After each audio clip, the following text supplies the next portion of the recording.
I'll start by thanking everyone for the invitation to speak today. I'm really grateful to have this opportunity to actually talk about the Korea-United States Air Quality Study, which we call KORUS-AQ, and really how it contributes to the ongoing effort by scientists to conduct work that has the potential to impact air quality policy. My time's limited today, so I don't have time to give you a full description of the study, but I do want to emphasize a few important elements before I discuss outcomes of the project. First is the government sponsorship of KORUS-AQ by Korea's environmental agency. Leadership from the National Institute of Environmental Research under the Ministry of Environment placed an expectation of science policy dialogue from the very beginning of the planning of the project, which was very important to make sure that there was impact. Second, the project brought together a large group of government and university scientists from Korea and the United States to combine perspectives from ground-based observations, which included the local monitoring efforts, aircraft observations with 3 research aircraft, and satellites to provide a detailed view for investigating the factors controlling air quality in Korea and using that information to assess air quality models during the study period. Finally, the commitment of KORUS-AQ scientists to provide direct information to decision makers was important through reports on scientific findings to Korea's Ministry of Environment. As I just mentioned, the most important element of connecting science and policy is the effective communication of results, and this takes time. High-level findings supporting a final science synthesis report have been published in a special issue of Elementa. However, since these weren't immediately available, these peer-reviewed results are seen as a supplement to a rapid science synthesis report that was delivered to the Ministry of Environment only 1 year after the field study. These summaries are essential to a healthy science policy dialogue, but deeper scientific details are also available for more than 80 KORUS-AQ papers published across 23 scientific journals. For this talk, I will only take the time to share the primary policy recommendations that we provided to Korea's Ministry of Environment. As mentioned already by Dr. Chang, the pollution that we're dealing with is secondary in nature. It is formed after the initial emissions. So it's not surprising that the first recommendation would focus on the precursors to both the PM 2.5 and the ozone pollution. It turns out in Korea that these two pollution sources are being affected by a large overlap between NOx and VOCs, especially aromatic compounds for the VOCs. And thus, improving the condition for both of those relies on coordinated reductions in both of those precursor compounds. For PM 2.5, the secondary aerosol formation was observed to be dominant. And so that secondary formation was very key. And composition changed with meteorological conditions. So aromatic compounds dominated the organic aerosol production through photochemistry, and the inorganic aerosol formation was dominant during frontal passages due to both transported and local effects associated with a shallow boundary layer and faster heterogeneous production. Here I'm showing you the aerosol composition during each of the 4 main meteorological periods of KORUS-AQ. The size of each pie chart indicates the average PM of the period. Notice that the organic aerosol indicated in green was most dominant during the stagnant period. This is when photochemistry was dominant. This shifted to a dominant influence of inorganic aerosol during the transport and haze period right after. That's the 3rd pie chart. When the PM increased due to multiple factors, this included transboundary transport from outside of Korea, but also included trapping of local emissions in a shallow boundary layer and faster conversion of precursors in the humid environment. Ozone was found to be more sensitive to aromatic compounds than all other anthropogenic VOCs combined. While ozone production was VOC limited in urban areas, the regional extent of ozone production depended on NOx reductions. While PM 2.5 will immediately benefit from emission reductions of NOx or VOCs, ozone calls for very careful reduction in aromatic compounds along with NOx to limit the short-term increases in urban ozone. Here you see another figure from the final science synthesis report showing simulations of the response of ozone to emission reductions. On the top, you see a NOx decrease only of 30%. On the bottom, you see both NOx and VOCs being decreased by 30%. On the left, what you can see is that regardless, you always see an increase in the ozone production efficiency, that's OPE. And so as the NOx emissions come down, we're going to see increases in ozone production efficiency.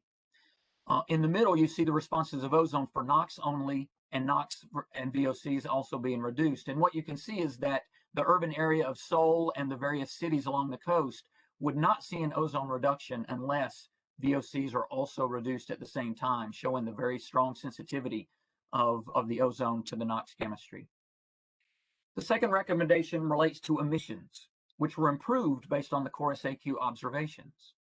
This is particularly important to air quality models, which rely on accurate emissions to realistically simulate air quality and be useful for testing air quality control strategies. Initial model simulations compared to observations revealed large underestimates of both NOx and aromatic compounds, the two precursors that we just mentioned in recommendation 1. The NOx underestimate was corroborated by top-down estimates from satellite observations. So the satellites provided a key confirmation that indeed the estimates for NOx emissions were too low.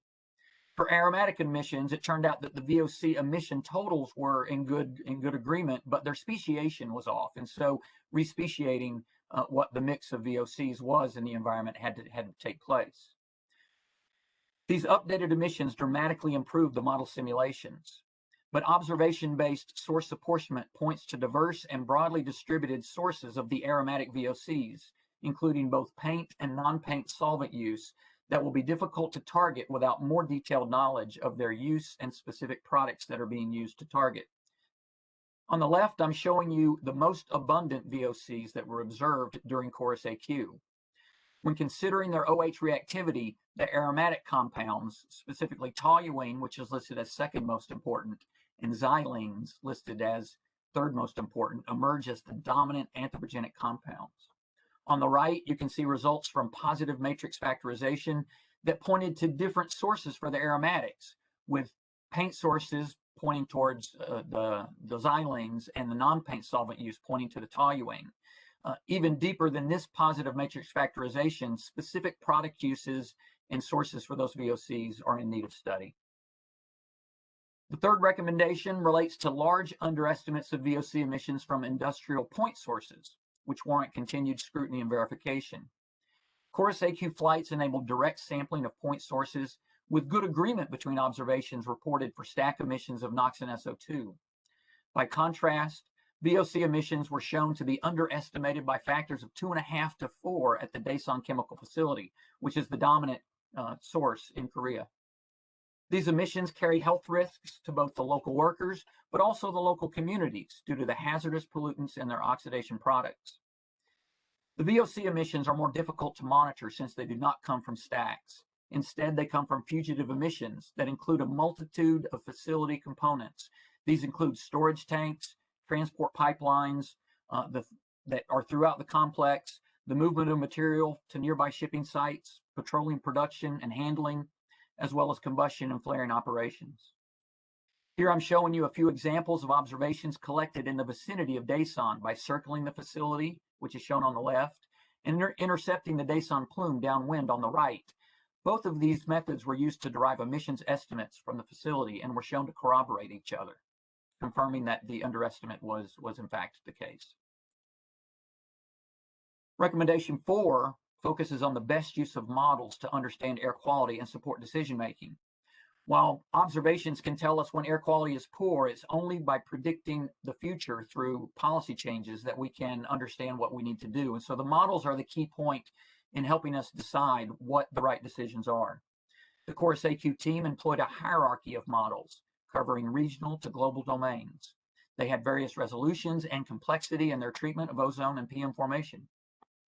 The average of several different models, each with differing strengths and weaknesses, was generally better than any individual model at matching observations. Thus, the use of multiple models is needed to best identify drivers of air quality and place uncertainty bounds on a quantitative assessment of the conditions and strategies that need to be put in place to mitigate poor air quality. Here I show you another figure from the final science synthesis report that shows results for the ensemble of KORUS-AQ models that were used for the pre-campaign emissions on the left and the updated improved emissions on the right. Even with common emissions, there's still substantial spread in the models, showing the risk and relying on any specific model for decision making. Following all of these recommendations, a final recommendation, if you'll move to the next slide, from KORUS-AQ identified the need for continued investigation of air quality using the methods demonstrated during KORUS-AQ. I will conclude my talk by announcing a follow-on project to extend observations more broadly across Asia. The Airborne and Satellite Investigation of Air Quality, which is called Asia-AQ, is an opportunity for such international collaboration, working with local partners to apply multi-perspective observations in a consistent strategy across interested Asian countries can improve both specific understanding of the local air quality each area experiences, but also a general understanding of common challenges in the interpretation of satellite observations and modeling of air quality. If you'll go to one last slide, which is the same slide, I want to make it clear that conversations have already begun with local scientists to determine what is possible. A draft white paper is available for comment at the link provided below, as well as my email address for anyone who is interested in learning more about this ambitious project. And with that, I thank you for your time and look forward to your questions at the end of the session.